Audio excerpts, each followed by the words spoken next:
Palermo, Sicilia, 10 de febrero de 1986. Una mañana fría y lluviosa.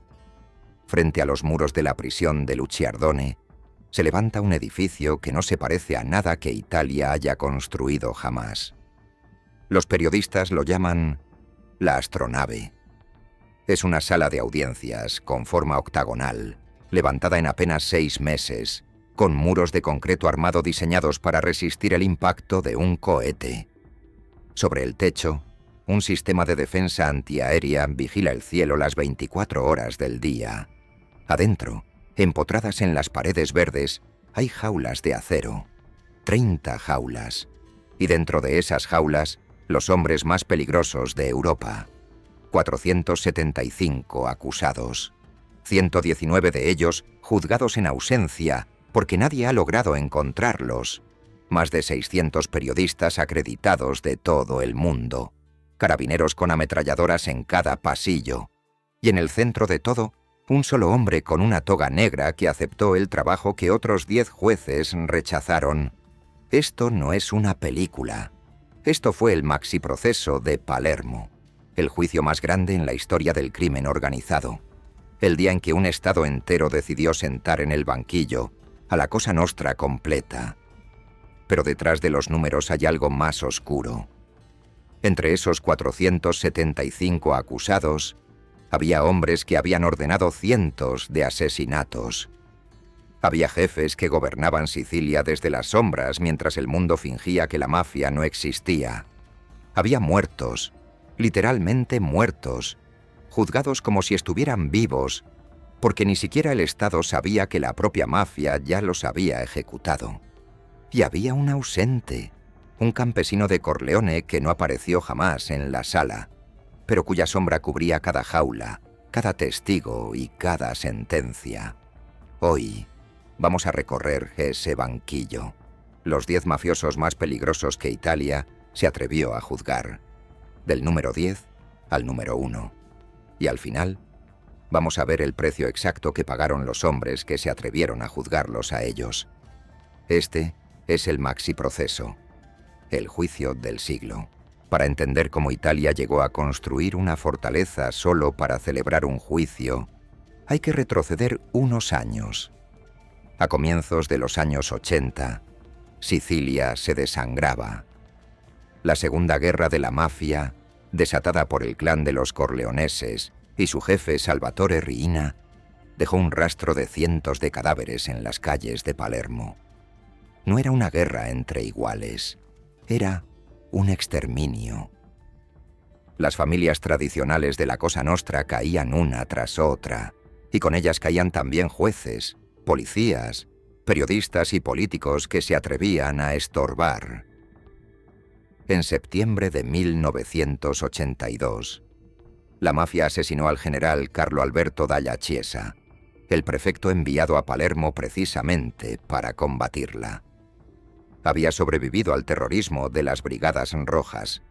No sobrevivió a Sicilia.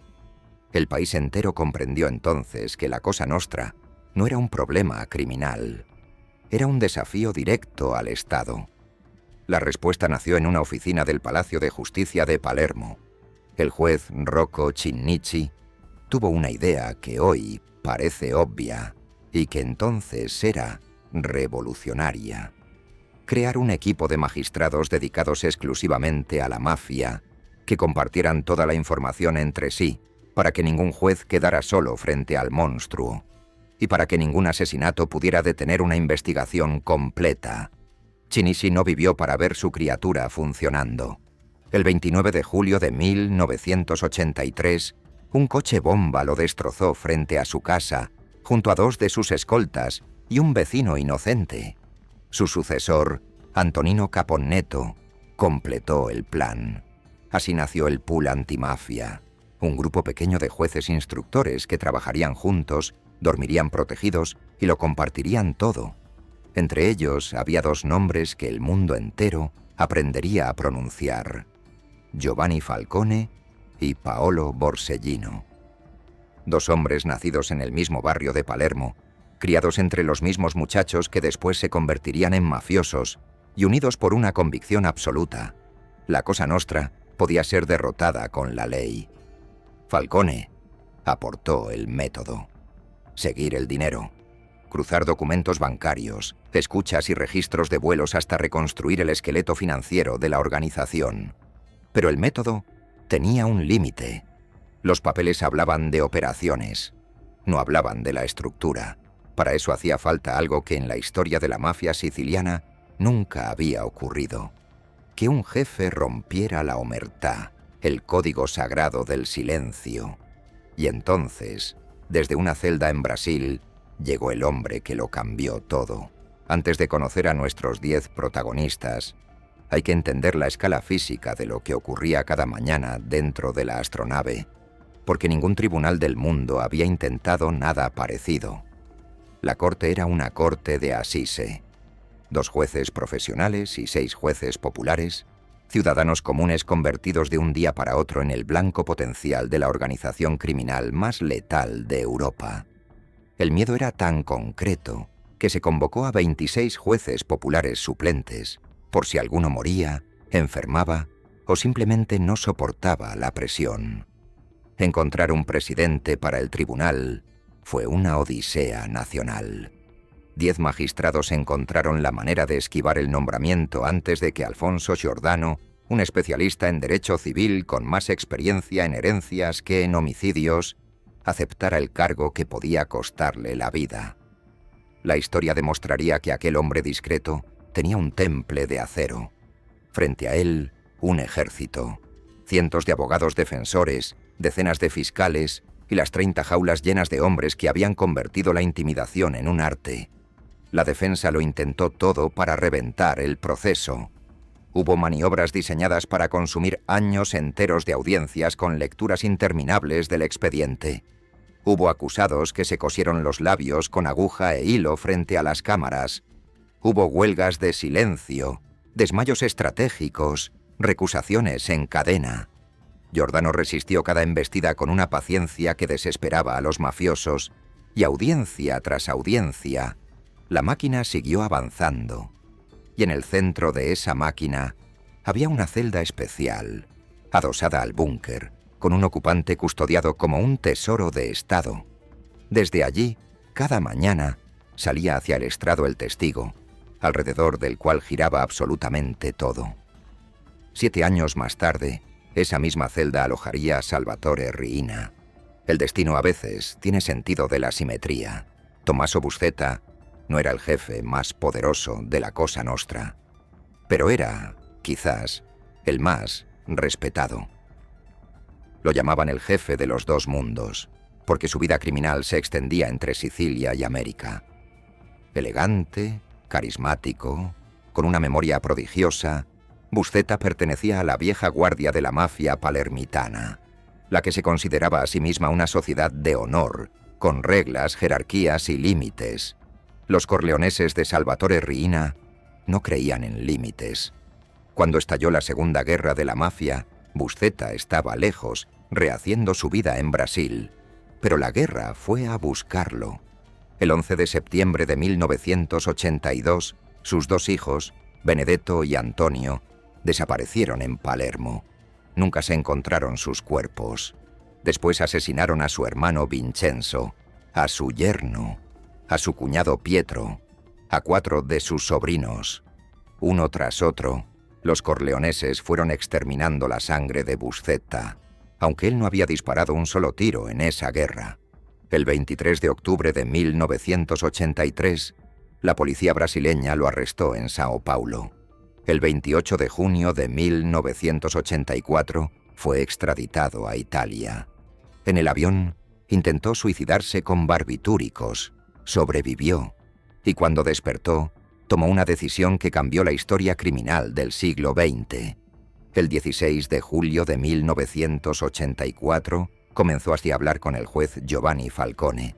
Lo que Buscetta entregó no fueron simples nombres, fue un mapa completo.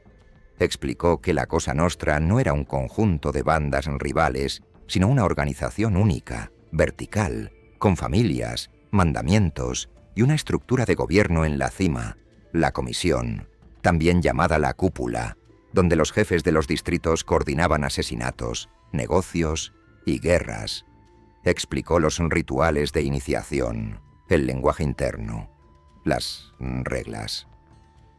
Falcone diría después que antes de Buscetta solo tenían una idea superficial del fenómeno mafioso, y que hablar con él fue como recibir de pronto un idioma completo para entender a un enemigo que hasta entonces solo balbuceaban.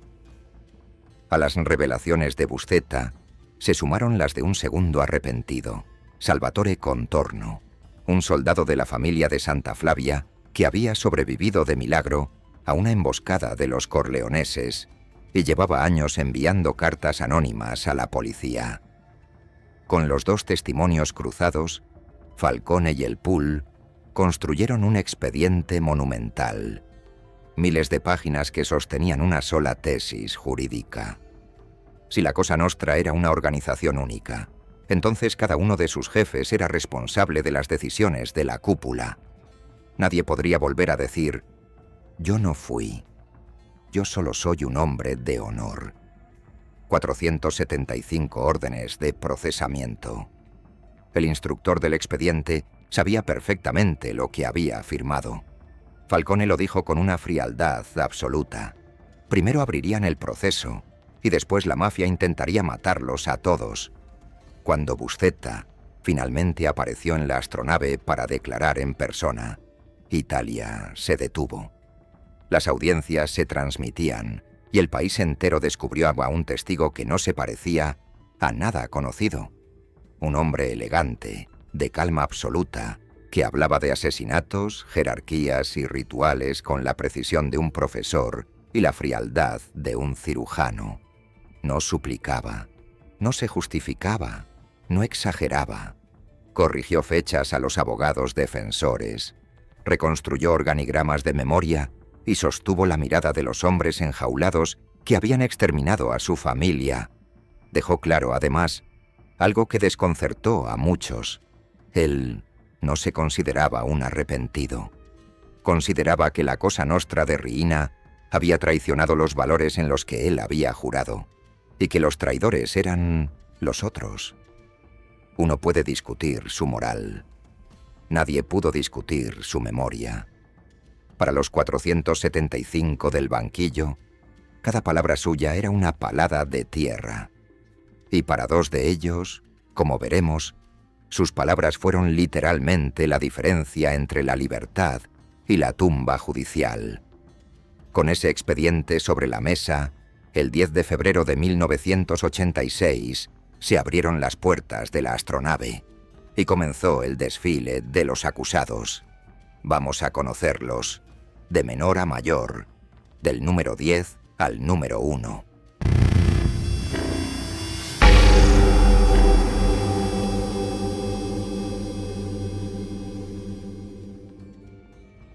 El primer nombre de nuestra lista no cargaba pistola, no dirigía sicarios y jamás estranguló a nadie.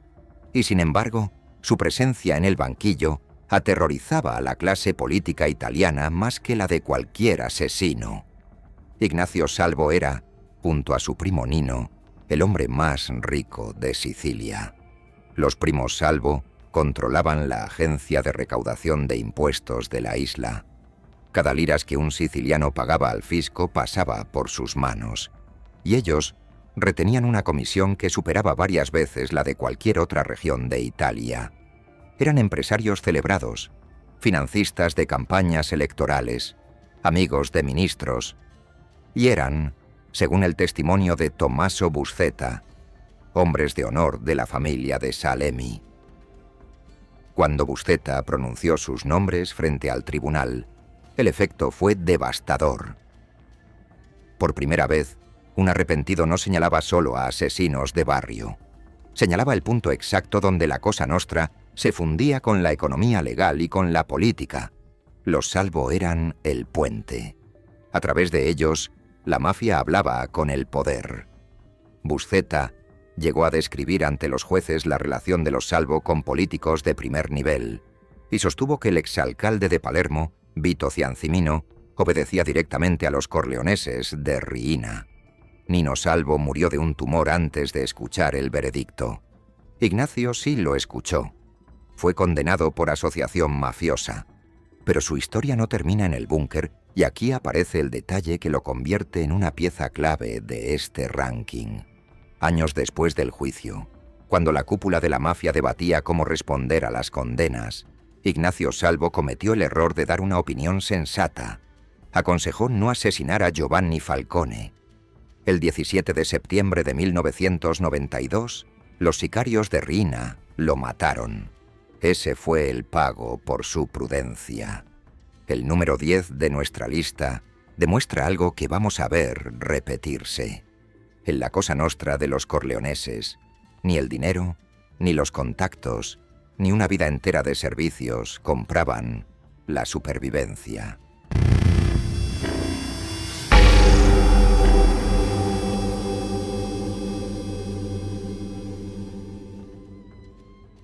En la jaula número 15 de la astronave había un hombre que parecía disfrutar del espectáculo.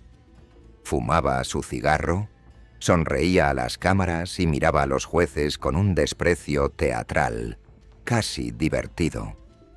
Luciano Leggio, apellidado Liccio en los registros por un error de escritura que nunca se corrigió, era la leyenda negra de Corleone, el hombre que había convertido un pueblo agrícola en la capital del terror mafioso. Leccio se inició en el crimen como pistolero del Dr. Michele Navarra, el jefe de la familia de Corleone en los años 50. En 1958, decidió que el alumno había superado al maestro. Emboscó a Navarra en una carretera y lo acribilló junto a un médico inocente que viajaba con él. Desde entonces, Corleone fue suyo, y sus dos lugartenientes, dos jóvenes campesinos llamados Salvatore Riina y Bernardo Provenzano, aprendieron de él una doctrina simple: la violencia total funciona. Para la época del maxiproceso, Leccio ya llevaba más de una década preso, cumpliendo cadena perpetua por el asesinato de Navarra. La acusación sostenía que seguía dirigiendo a los corleoneses desde su celda y que había ordenado el asesinato del juez Cesare Terranova en 1979. Leccio tomó una decisión insólita. Renunció a esconderse detrás de sus abogados y se defendió solo. Interrogó testigos, pronunció discursos, se burló de los arrepentidos, convirtió su jaula en un escenario. Los duelos verbales de Leccio quedaron en la memoria del juicio. Cuando los arrepentidos declaraban contra él, respondía con desprecio aristocrático, como si le ofendiera que hombres de rango inferior pronunciaran su nombre. Se presentaba a sí mismo como un preso modelo, un pintor aficionado, una víctima de la fantasía de los traidores. Y detrás de la actuación había un cálculo jurídico preciso. Sabía que las acusaciones en su contra dependían de testimonios indirectos, de lo que otros decían que otros habían dicho, y martilló sobre esa grieta durante meses. Y aquí viene el giro que frustra a cualquiera que estudie este juicio. Funcionó. El tribunal consideró que las pruebas en su contra eran insuficientes y lo absolvió de los cargos del maxiproceso. El hombre que había fundado la escuela criminal más sanguinaria de Europa ganó su pulso judicial frente a las cámaras del mundo entero. Siguió preso por sus condenas anteriores y murió en la cárcel en 1993, pintando cuadros que coleccionistas morbosos todavía compran hoy. ¿Por qué está en esta lista un hombre absuelto? Porque sin Leccio no existe nada de lo que viene después. Riina y Provenzano fueron sus criaturas. La estrategia de aniquilar jueces fue su doctrina.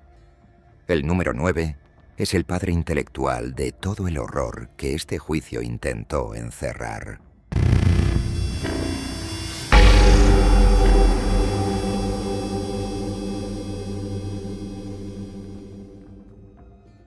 El octavo lugar de nuestra lista pertenece a un fantasma. Mario Prestifilippo tenía apenas 28 años cuando comenzó el maxiproceso y ya cargaba sobre los hombros una lista de asesinatos que los investigadores calculaban en decenas. Era uno de los sicarios de confianza del ala militar de los corleoneses, parte del grupo de fuego que ejecutó buena parte de la masacre de la Segunda Guerra de la Mafia. Su nombre aparecía una y otra vez en los testimonios de los arrepentidos, asociado a los peores episodios de la guerra, emboscadas, desapariciones, cuerpos que jamás se encontraron.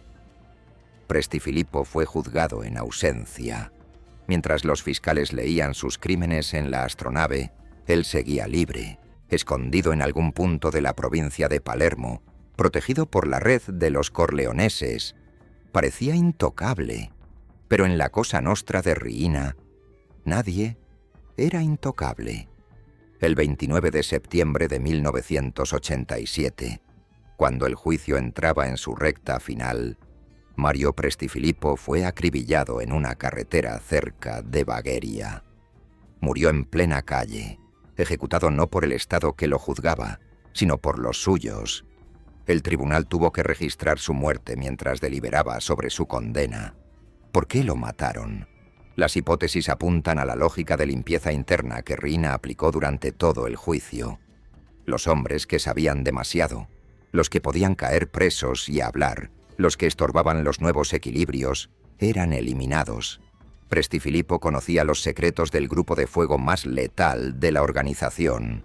Eso lo convertía en un riesgo ambulante. El número 8 nos deja la primera gran lección oscura del Maxi Proceso. Mientras Italia juzgaba a la mafia celebraba su propio juicio paralelo, sin abogados, sin apelaciones y con una única sentencia posible.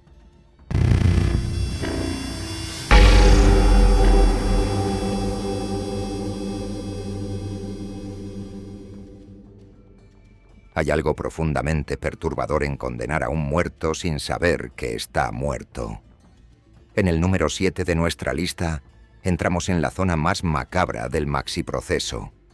Los acusados que ya habían sido ejecutados en secreto por la propia Cosa Nostra, y a quienes el Estado juzgó como si siguieran respirando. Rosario Riccobono era el jefe de la familia de Partana Mondello, en la zona norte de Palermo. Lo llamaban el terrorista, y durante la Segunda Guerra de la Mafia jugó a un juego imposible: ser amigo de todos. Sonreía a los corleoneses, colaboraba con sus exterminios, entregaba a hombres de su propia zona. Creía que la lealtad exhibida le compraría un lugar en el nuevo orden de Riina. A finales de 1982, Riina lo invitó a un almuerzo de reconciliación en una finca. Riccobono asistió confiado. Según relataron después los arrepentidos, ese almuerzo fue una trampa. A Riccobono lo estrangularon esa misma tarde y su cuerpo desapareció para siempre. El mismo día los hombres de los corleoneses cazaron uno por uno a los miembros de su familia mafiosa. A esta técnica la llamaban la lupara blanca: matar sin dejar cadáver, para que no haya funeral, ni investigación, ni certeza, solo silencio. El Estado italiano no sabía nada de esto. Para la justicia, Riccobono era simplemente un prófugo. Y así fue juzgado en el Maxi Proceso, en ausencia, con su jaula vacía, con los fiscales detallando sus crímenes ante un acusado que llevaba años convertido en polvo. Cuando llegó el veredicto, la condena cayó sobre un hombre que ya no existía. Piensen en la imagen completa, porque resume una época entera. Un tribunal blindado, cientos de periodistas, el aparato completo de un Estado moderno desplegado para condenar a un fantasma que la mafia había borrado del mundo sin que nadie se diera cuenta. Esa era la ventaja real de la Cosa Nostra sobre Italia. No su violencia, sino su control absoluto de la información. El número 7 es la prueba de que, durante años, la mafia supo más sobre Sicilia que el propio Estado.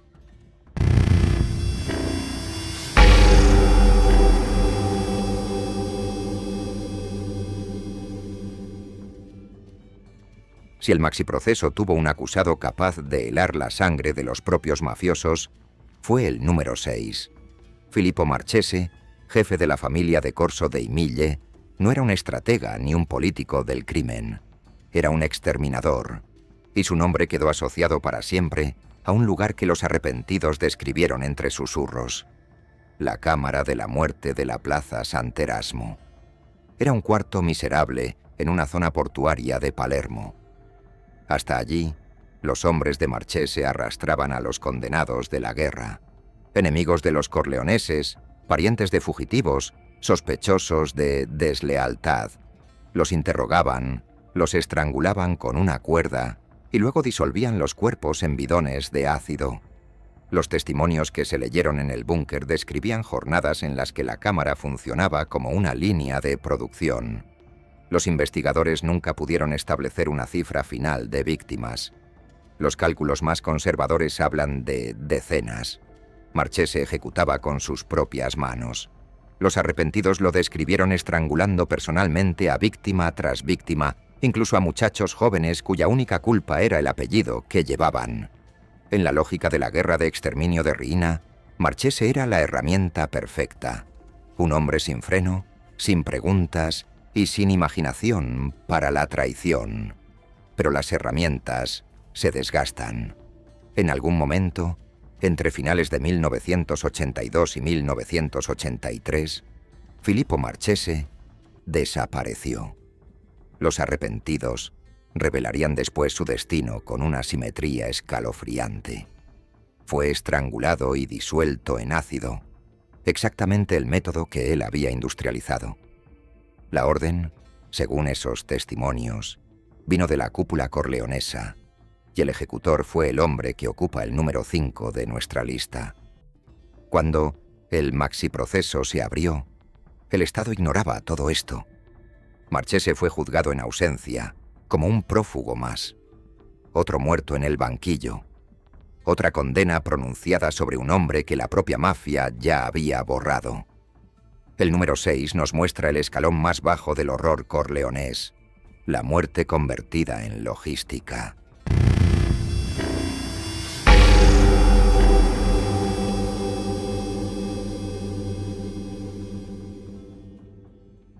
El quinto lugar pertenece, probablemente, al asesino más letal que haya producido la Cosa Nostra en toda su historia. Giuseppe Greco, llamado Pino y apodado Scarpuzzetta, era el jefe del grupo de fuego de los corleoneses, el escuadrón de ejecutores que Riina usaba para las misiones mayores. Los colaboradores de justicia le atribuyeron directamente o como coautor alrededor de 80 asesinatos. 80. Y muchos investigadores consideran que la cifra real es superior. Pino Greco no era un pistolero de barrio. Era metódico, paciente, técnicamente impecable. Participó en los golpes más resonantes de la guerra, emboscadas con fusiles de asalto en plena autopista, ejecuciones de jefes históricos, ataques a policías. Fue él quien dirigió la emboscada contra Salvatore Contorno, el futuro arrepentido, que sobrevivió de milagro cuando las ráfagas del Kalashnikov de Greco no lograron rematarlo. Esa supervivencia tuvo consecuencias históricas. Contorno, escondido y furioso, empezó a escribirle cartas anónimas a la policía.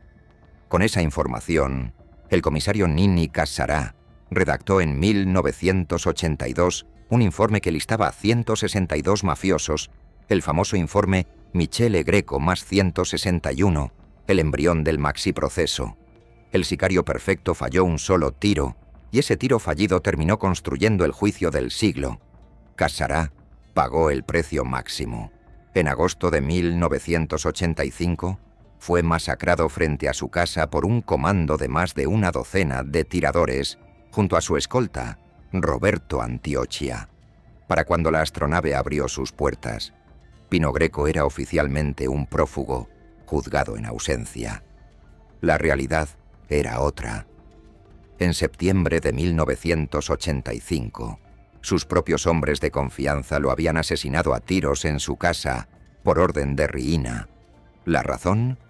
El sicario había acumulado demasiado poder, demasiada autonomía, demasiada ambición.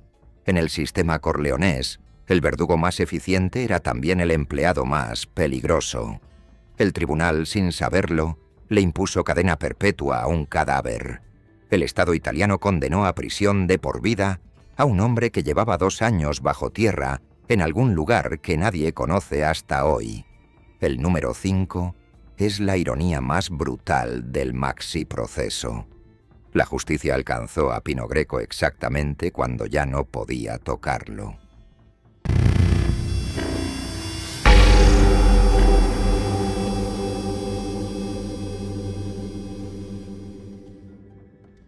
Hasta ahora hemos hablado de Palermo. Pero la Cosa Nostra no terminaba en Palermo, y el Maxi Proceso tampoco. El número 4 de nuestra lista gobernaba la otra gran capital criminal de Sicilia, Catania. Benedetto Santapaola, conocido como Nito, el cazador, construyó en la costa oriental de la isla un imperio que combinaba lo viejo y lo nuevo. Extorsión y concesionarias de autos, sicarios y empresarios, sangre y cemento. Santapaola entendió antes que muchos jefes palermitanos hacia dónde soplaba el viento. Cuando los corleoneses de Riina comenzaron su ascenso, Nito se alineó con ellos sin dudarlo, y Catania se convirtió en una extensión del proyecto corleonés. Su nombre quedó asociado a algunos de los crímenes más graves de la época. La justicia lo señaló entre los responsables del asesinato del general Dalla Chiesa. La acusación formal por ese homicidio, firmada por el juez Falcone en 1983, lo incluía junto a Riina, Provenzano y Michele Greco. El hombre que había derrotado al terrorismo político italiano fue eliminado, según esa reconstrucción, con la participación directa del poder catanés. Lo que hacía especialmente peligroso a Santapaola era su doble rostro. De un lado, el empresario, concesionario oficial de una gran marca de autos, fotografiado en inauguraciones, tratado con respeto por la burguesía de Catania, que durante años se negó a pronunciar la palabra mafia para describir lo que pasaba en su ciudad. Del otro lado, el cazador, un jefe militar implacable que libró guerras feroces contra los clanes rivales que disputaban el territorio. Catania vivió años en los que los cadáveres aparecían al ritmo de una guerra civil de baja intensidad, con episodios de una crueldad que escandalizó incluso a una Italia ya acostumbrada al horror. Esa alianza entre el crimen y el cemento, entre los fusiles y los salones, era exactamente lo que el Maxi Proceso pretendía romper. La ficción de que la mafia era un asunto de campesinos violentos, ajeno a la economía respetable. El expediente contra Santapaola demostraba lo contrario. El dinero de la sangre catanesa y el dinero de los negocios legales corrían por las mismas tuberías. Cuando comenzó el Maxi Proceso, Nito Santapaola era uno de los grandes ausentes. Prófugo desde hacía años, fue juzgado en ausencia mientras la policía lo buscaba por media Sicilia. Su fuga se prolongaría hasta mucho después del veredicto. Recién en mayo de 1993, en plena ofensiva del Estado tras las masacres de 1992, los carabineros lo capturaron en una casa rural cerca de Catania. El número 4 cumple una función clave en esta historia. Nos recuerda la escala real del enemigo. El Maxi Proceso no juzgaba a una banda de Palermo, juzgaba a un sistema de poder paralelo que se extendía por toda una región de Europa occidental, con ejércitos propios, economía propia y, durante décadas, impunidad propia.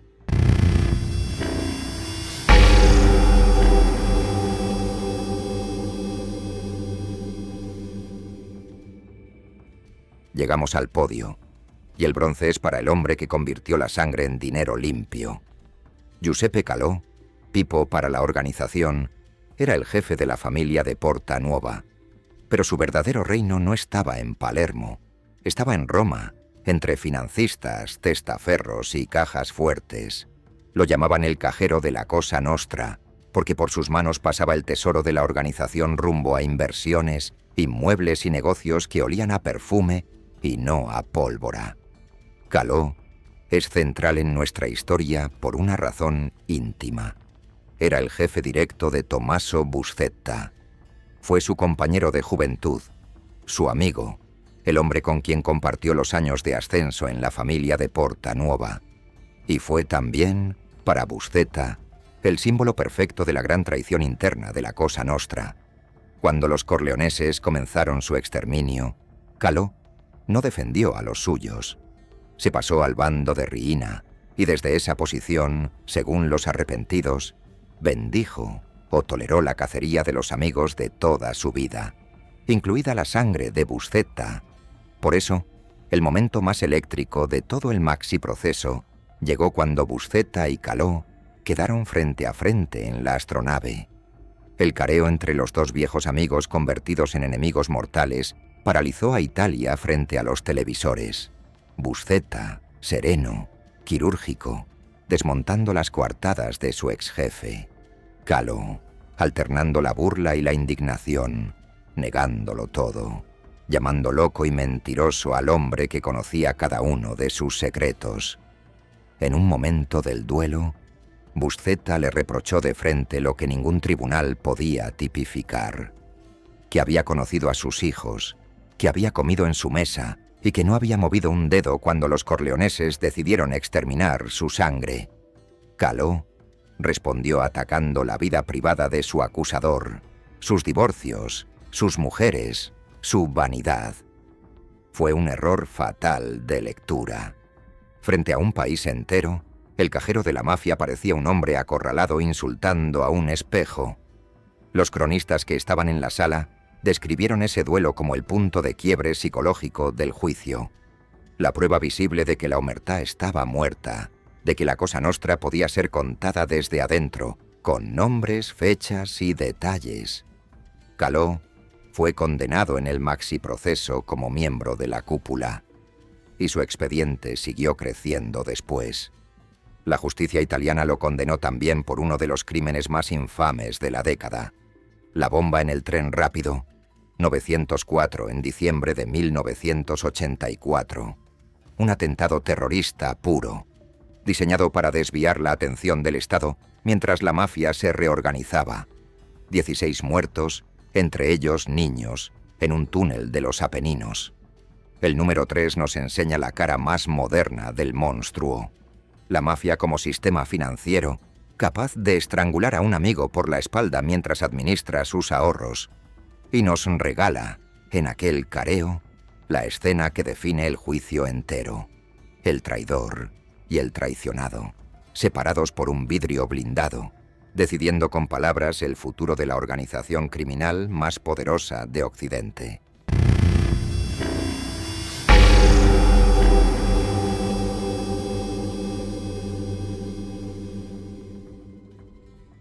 El 20 de febrero de 1986, 10 días después del inicio del juicio, los carabineros irrumpieron en una cabaña perdida en las montañas entre Caccamo y las alturas del interior palermitano. Adentro encontraron a un anciano de modales suaves, voz pausada y citas bíblicas siempre a mano, que llevaba años figurando como el hombre más buscado de Italia. Su única compañía era una mula. Así cayó Michele Greco, el Papa, y su ingreso en la jaula de la astronave convirtió el Maxi-proceso en un espectáculo total. La escena de su captura parecía escrita para el cine. El hombre que había presidido el gobierno de la Cosa Nostra, el anfitrión de los banquetes donde se decidían las masacres, terminó sus años de fuga en una choza de piedra, sin electricidad, cocinando en el fuego y conversando con su mula. Cuando los carabineros lo esposaron, no opuso resistencia. Días después, al entrar en la jaula de la astronave, saludó con una cortesía de terrateniente, como si llegara tarde a una reunión de vecinos. Lo llamaban el Papa por su estilo: mediador, ceremonioso, aparentemente por encima de las disputas. Michele Greco era el heredero de una de las dinastías mafiosas más antiguas de Sicilia, los Greco de Ciaculli, y ocupaba nada menos que la presidencia de la comisión, la cúpula de la Cosa Nostra. Sobre el papel, era el jefe de jefes. La realidad, según explicó Buscetta ante el tribunal, era más patética y más siniestra a la vez. Greco presidía, pero no mandaba. Su personalidad débil y complaciente era exactamente lo que Salvatore Riina necesitaba en ese puesto. Un papa decorativo que asintiera a cada propuesta de los corleoneses y les diera apariencia de legalidad interna. Con Greco al frente de la cúpula, cada masacre de la guerra llevaba el sello formal del gobierno de la mafia. La finca de los Greco, la Favarella, funcionó según los arrepentidos como cuartel, refinería de heroína y matadero. Allí se celebró incluso el banquete trampa donde comenzó el exterminio de la familia de Riccobono, nuestro número 7. La acusación contra Michele Greco en el maxiproceso era de vértigo. Se le atribuía haber ordenado como presidente de la comisión 78 homicidios. Entre ellos, el asesinato con coche bomba del juez Rocco Chinnici, el creador del pool antimafia. El hombre de las citas bíblicas era, para los fiscales, el notario de la carnicería. Su actuación en el búnker se volvió legendaria. Negó todo. Negó ser mafioso. Negó conocer la palabra Cosa Nostra. Se presentó como un agricultor devoto perseguido por calumniadores. En su declaración más famosa, deseó la paz a los jueces.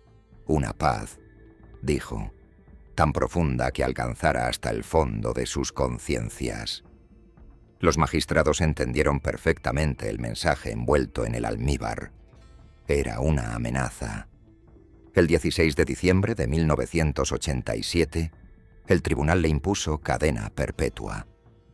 Michele Greco pasó el resto de su vida en prisión, repitiendo su inocencia. Llegó a escribir que era inocente como un recién nacido y que la humedad de la celda había destruido su salud.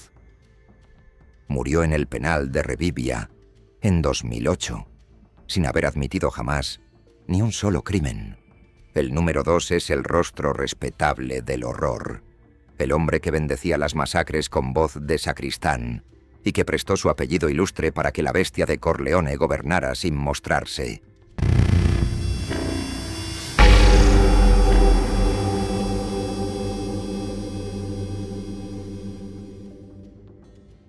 Y llegamos al número 1, la jaula que nunca se llenó. El nombre que sobrevolaba cada testimonio, cada careo y cada sentencia del maxiproceso, sin que su dueño pisara jamás la astronave. Salvatore Riina, Totò Ucurtu el Bajito. El campesino de Corleone que convirtió la Cosa Nostra en la máquina de matar más eficiente de la historia criminal europea. Riina llevaba prófugo desde 1969. 17 años de fuga cuando comenzó el juicio. Y lo asombroso es que no se escondía en ningún paraíso remoto. Vivía en Palermo, se movía por Palermo. Sus hijos nacieron en clínicas de Palermo bajo apellidos falsos. Su invisibilidad era la demostración más humillante del poder mafioso. El hombre más buscado de Italia paseaba por la ciudad más vigilada de Italia. Formado como pistolero de Luciano Leggio, nuestro número 9, Riina heredó de su maestro una doctrina y la perfeccionó hasta el genocidio interno. No compartir el poder, exterminar al que estorba, matar preventivamente. Con esa doctrina, ganó la Segunda Guerra de la Mafia sin presentar jamás una batalla abierta. Envenenó alianzas, compró traidores dentro de cada familia enemiga y usó la lupara blanca como política de Estado. Cuando la guerra terminó, los grandes jefes históricos de Palermo estaban muertos y los sobrevivientes, como Calò o Michele Greco, eran empleados suyos. En el maxiproceso, Riina fue juzgado en ausencia como cabeza de la comisión. El tribunal lo consideró responsable de la estrategia completa de sangre y le impuso 2 cadenas perpetuas. Él respondió con una estrategia jurídica fría: esperar. Confiaba en lo que siempre había funcionado. Apelaciones amistosas, jueces intimidables, sentencias que se evaporaban en los tribunales superiores. Mientras el proceso de apelación avanzaba, Riina incluso frenó los grandes asesinatos para no darle al Estado motivos de firmeza. El 30 de enero de 1992, esa apuesta se derrumbó. La Corte de Casación, el máximo tribunal italiano, confirmó las condenas del maxiproceso. Las cadenas perpetuas eran definitivas. El teorema de Buscetta y Falcone, la Cosa Nostra como organización única con una cúpula responsable, era ahora jurisprudencia firme del Estado italiano. La reacción de Riina fue la que había aprendido en Corleone. Si la ley te alcanza, mata a la ley. Lo que vino después no fue crimen organizado, fue terrorismo de guerra. Y es la última parte de nuestra historia. Retrocedamos un momento al 16 de diciembre de 1987. Después de 349 audiencias y 36 días de deliberación a puerta cerrada, la corte presidida por el juez Alfonso Giordano regresó a la sala octagonal para leer el veredicto. Giordano, un magistrado de derecho civil que había aceptado el cargo cuando 10 colegas encontraron excusas para rechazarlo, había conducido casi 2 años de audiencias imposibles. Huelgas de silencio, mafiosos cosiéndose los labios, maniobras dilatorias diseñadas para hacer estallar el proceso. Resistió todo. Los números del veredicto todavía impresionan. 338 condenados. 19 cadenas perpetuas para los jefes y ejecutores principales. 2.665 años de prisión repartidos entre el resto. 114 absoluciones, empezando por la de Luciano Leccio. Por primera vez en la historia, un tribunal establecía judicialmente que la Cosa Nostra existía como organización única y jerárquica, y que su cúpula respondía por la sangre derramada. Italia celebró. Pero dentro del sistema judicial, la maquinaria de la restauración ya trabajaba. En los años siguientes, tribunales de apelación fueron recortando condenas y liberando jefes con tecnicismos. Falcone fue aislado, saboteado y humillado por colegas y políticos que lo acusaban de protagonismo. Parecía que el maxiproceso terminaría como todo lo anterior, en humo. Hasta aquella decisión de la casación, en enero de 1992, que lo confirmó todo. Fue el triunfo definitivo de Falcone y su sentencia de muerte. El 23 de mayo de 1992, Giovanni Falcone aterrizó en Palermo para pasar el fin de semana, como cada semana, en su tierra. Manejaba él mismo por la autopista que une el aeropuerto con la ciudad. A su lado viajaba su esposa, la magistrada Francesca Morbillo. Adelante, el auto de su escolta. A la altura del pueblo de Capaci, enterrados en un canal de drenaje bajo el asfalto, esperaban 400 kilos de explosivo. La operación había sido preparada con una minuciosidad militar. Los hombres de Riina hicieron ensayos con autos a velocidad real, midieron tiempos con destellos de luz y hasta construyeron y volaron una estructura de prueba para calibrar la carga. En una colina, con un detonador en la mano, esperaba Giovanni Brusca, el sicario de confianza de Riina, un hombre al que la propia mafia apodaba el degollador de cristianos. La explosión abrió un cráter en la autopista, lanzó los autos por el aire y quedó registrada en los sismógrafos de la isla como un pequeño terremoto. Murieron Falcone, Francesca Morbillo y 3 escoltas: Rocco Dicillo, Antonio Montinaro y Vito Schifani. Según contaría después un arrepentido, esa noche Riina brindó con champán. Los funerales fueron transmitidos en vivo a todo el país. El Parlamento declaró duelo nacional y en la Catedral de Palermo ocurrió algo que ningún jefe mafioso había calculado: la rabia. Miles de sicilianos comunes, esos mismos que durante generaciones habían aprendido a callar, abuchearon y escupieron a los políticos que llegaban a posar junto a los ataúdes.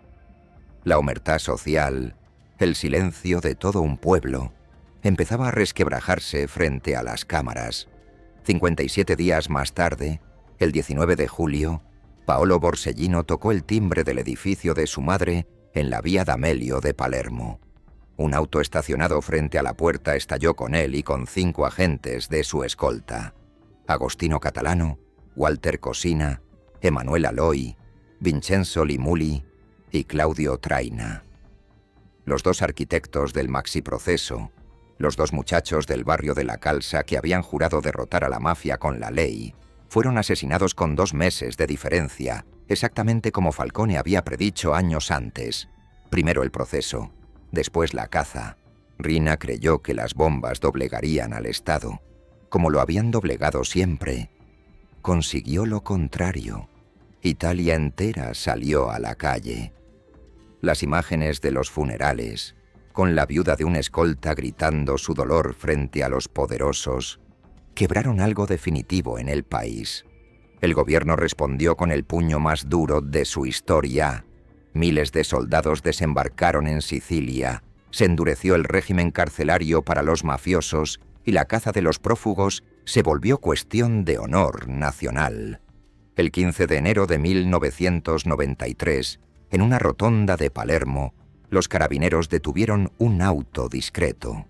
En el asiento viajaba un hombre bajo, de rostro campesino, que al principio dio un nombre falso. Salvatore Riina, 23 años prófugo, el ausente eterno del maxiproceso, terminó esposado sin que se disparara un solo tiro. Pasó el resto de su vida en régimen de máxima seguridad y murió en 2017 sin pronunciar jamás una palabra de arrepentimiento. Los asesinatos de Ignacio Salvo, nuestro número 10, y del político Salvo Lima, ejecutados en ese mismo año de 1992, quedaron como las últimas firmas de su venganza. La prueba de que en el mundo de Riina, el fracaso siempre se pagaba con la vida de otros. ¿Y qué quedó de todo esto? Quedó, primero, un precedente que cambió el derecho penal moderno. Se puede juzgar a una organización criminal completa, con su cúpula incluida, si un Estado se atreve a pagar el precio. El modelo del maxiproceso inspiró procesos contra mafias, carteles y estructuras criminales en todo el mundo. Quedó la figura del arrepentido. Tommaso Buscetta vivió el resto de su vida bajo identidad protegida en Estados Unidos y murió en su cama en el año 2000, algo que ninguno de sus enemigos habría apostado. Su decisión de hablar, nacida del exterminio de su propia sangre, sigue siendo el punto exacto donde la historia de la Cosa Nostra se parte en dos, antes y después del silencio roto. Tras él, vinieron cientos. El camino que Buscetta abrió en soledad se convirtió, en los años 90, en una avalancha de colaboradores que vació de secretos a la organización. La mafia sobrevivió, porque las mafias siempre sobreviven, pero nunca recuperó lo que perdió en aquella astronave, la certeza absoluta de que nadie, jamás, hablaría. Quedaron los nombres de los que pagaron: Chinnici, Casarà, Dalla Chiesa, Falcone, Morbillo, Borsellino y los escoltas cuyos nombres Italia grabó en piedra. El aeropuerto de Palermo, aquel mismo desde el que Falcone manejaba hacia su muerte, hoy se llama Falcone y Borsellino. Y quedó una lección incómoda, que este ranking ha mostrado número por número. La Cosa Nostra nunca fue derrotada solo por la policía. Fue devorada primero desde adentro, por la paranoia y la traición que Riina convirtió en sistema. De nuestros 10 acusados, casi la mitad murió a manos de la propia mafia, no del Estado. El monstruo aprendió a comerse a sí mismo mucho antes de que la justicia aprendiera a encerrarlo. La astronave sigue en pie, junto a los muros de Luciardone. Hoy se usa para juicios comunes, y los turistas pasan frente a ella sin mirarla.